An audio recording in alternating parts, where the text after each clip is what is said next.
During this past holiday season, we recently took a trip back to our hometown of Buffalo, New York. While we were there, we figured it would be a great time to go visit Niagara Falls during the winter. Take it from a local, visiting Niagara Falls during the winter time is one of the best and most unique ways you can actually visit Niagara Falls. Make sure you stay to the end of this video because I'm going to show you guys exactly where to go if you want to get the best photos for selfies or just photos of the falls itself on the American side, where to go if you're looking to walk from the American side over to the Canadian side, and then also some of the areas that are on the American side, what to really do. So for me, I have a really interesting perspective on Niagara Falls. I used to work in the marketing department on one of the major companies on the American side that was focusing in on bringing tourism to Niagara Falls, New York.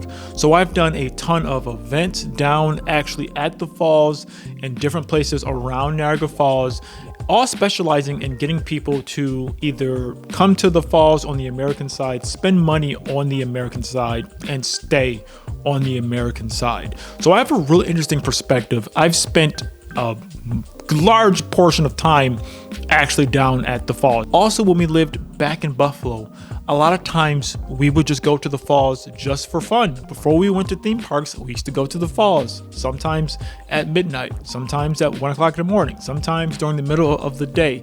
So I've been down to Niagara Falls a plenty of times. Going back to Niagara Falls, it was a real nice treat for us both. So what we winded up doing, I wanted to get the most genuine experiences I possibly could, even though I knew we had a shorter amount of time to really visit the park itself.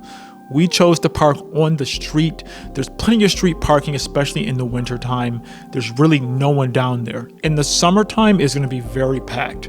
During the winter, as you'll see, it was very empty. We could go virtually anywhere we wanted to go. Didn't have any problems at all. Chose to park on the main street.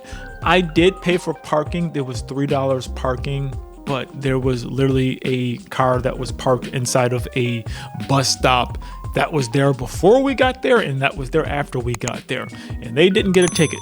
So I don't think you would really get a ticket. I'm not even sure if they were even checking for parking that day at all, but I still wanted to be safe. I paid for park. Downtown Niagara Falls, it really has just the big main strip, which is going to be Old Falls Street, I believe. You're going to have all the hotels, the convention centers down there, and all the different restaurants. That's the main hub and the main street. There is parking if you are going inside of the summer. I believe there's like a street over. There's like a big parking lot where some people can park there. I used to park there sometimes.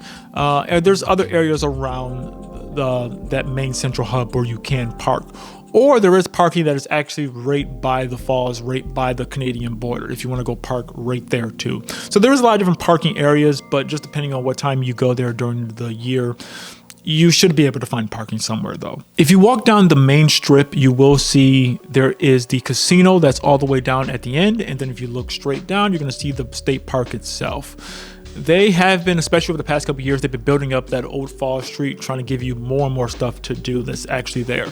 During the summer, there'll be festivals, there'll be different things going on. During the winter, there isn't as much stuff. There was a nice Christmas tree that we did go take a photo next to. It was pretty cool. But there was a couple different things. There's even like a haunted house thing there that we've literally never done before. We should really do that one time when they are open. It wasn't open when we went, but we did go and look. It wasn't open. When you walk into the state park, when you first walk in, if you look off to the right-hand side, you will see there is the visiting center. Or if you keep going straight and down to a left, you will be able to see the first view of any type of water. Now, pro tip, if you want to get the best possible view, I would advise you to go to the left. When you go straight in, you're going to see the water itself. I would advise going off to the left first. Most people, especially in the summer, they're going to go off to the right, and there's going to be a big cluster of people all on the line and then all over to the right. But if you go to the left, there is a walkway that you have to go. Walking over to a bridge. Now, past that bridge and past this walkway, you will see more of the actual falls itself, but the best view, you're going to have to keep on going. If you keep going in that direction, you can get to the Cave of the Winds, and there's all the other stuff where you can walk down closer to the falls. If you want to do that, I would definitely do that. Inside of the winter though, you are going to get wet. There's a lot of splashing from the falls itself. So I probably wouldn't advise doing that during the winter. They do have raincoats and stuff like that you can put on. But if you're like me, you don't want to get cold and you don't want to get wet, I wouldn't advise doing that. But keep going off to the left and you'll see there's going to be a fork in the road. One way is going to tell you to go up, and one way is going to tell you to go down.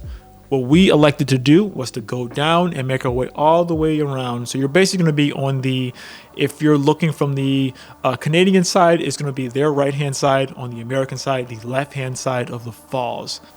And might I mention one more time, while we were there, we had the entire park basically to ourselves. It was nice. I was a little bit concerned by the time we got down there. Was there going to be a ton of people? Were we going to be able to get the shot that I wanted to get? But lo and behold, when we got down there, as you keep making your way around to the left-hand side of the falls, there was a large group of people, but they were leaving the moment that we got there. So we had that whole section all to ourselves.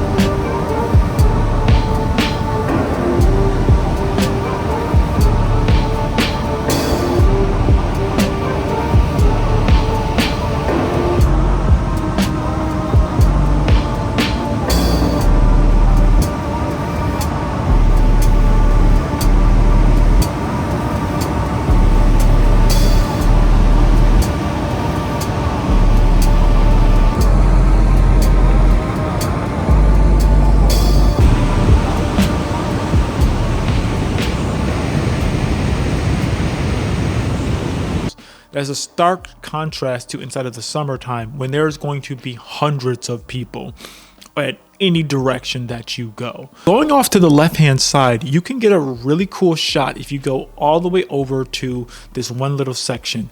This is the best view, in my opinion, of the falls, where you can see everything on the right-hand side. You can look over and see the Canadian side. You can really get some really cool shots right there. Mind you, it was cold. It was very cold. This was actually New Year's Eve, the day that we went. It was pretty cold for us, especially after living in California for a while, but it was still totally worth it.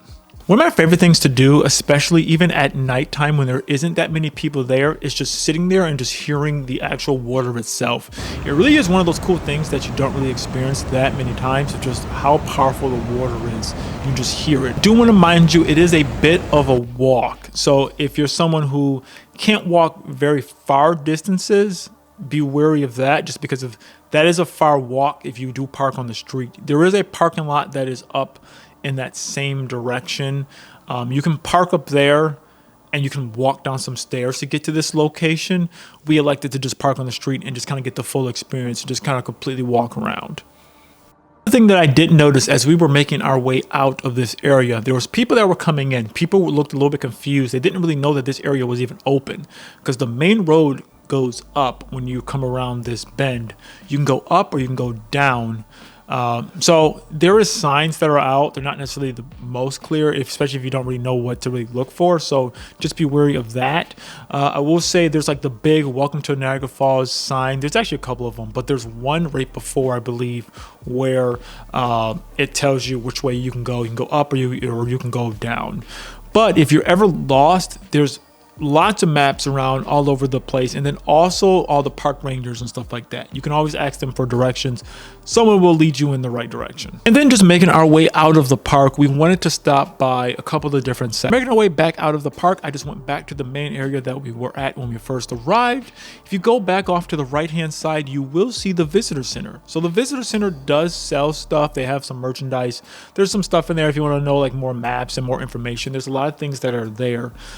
Even my time working down at the falls, sometimes we did do events actually like right outside of the visiting center as well. So there's some stuff there. There's a lot of statues of a lot of the different Native American tribes and everything like that. So you can really learn the history of Niagara Falls. So that's one of the cool things that is, around there. And speaking of the right hand side, right near the visitor center, if you keep looking, there is a path. You keep walking down that path, you'll see there's like the big parking lot that's right there. But if you keep walking in that general direction, you'll see the bridge that actually leads right over to Canada. So you can even go that way if you want. Now, if you walk, especially in the summertime, you have your passport and you just walk over. There's a walkway that goes right over to Canada. You can use your passport, walk right over to Canada. The Canadian side is honestly better, but if you are here, I would advise you can visit the American side for sure, especially if you are going to see it. I do think the American side, we have the cooler view, but there's more stuff to do definitely on the Canadian side of things. The things that you can do if you are in the area, we didn't do them this time because we were pressed for time, but we've done them many times before in the past. That same walkway that's off to the right, if you were to keep taking that all the way down, you can actually walk all the way down to the aquarium. If you keep going, there's the Niagara Gorge and stuff like that. So there's a lot of different stuff that you can do in the Niagara Falls area. I would advise, if you are going to go that far, just get back in your car and just take a drive down there. It'll save you a lot of time, but you can actually walk if you really want to. Growing up living in Buffalo, since Niagara Falls was just in our backyard, I never really appreciated it for truly what it was until after we moved away. It is really one of the 7 wonders of the world. And it is kind of crazy. So many people go and they visit Niagara Falls every single year. Spending so much time away and then actually coming back and visiting, it does remind me how special Niagara Falls really is. Just if you are going to visit Niagara Falls, take a second look at coming during the winter time. I remember a couple years ago when it was so cold that the falls actually froze themselves. So I believe Niagara Falls is one of the most beautiful places I've ever seen in my entire life.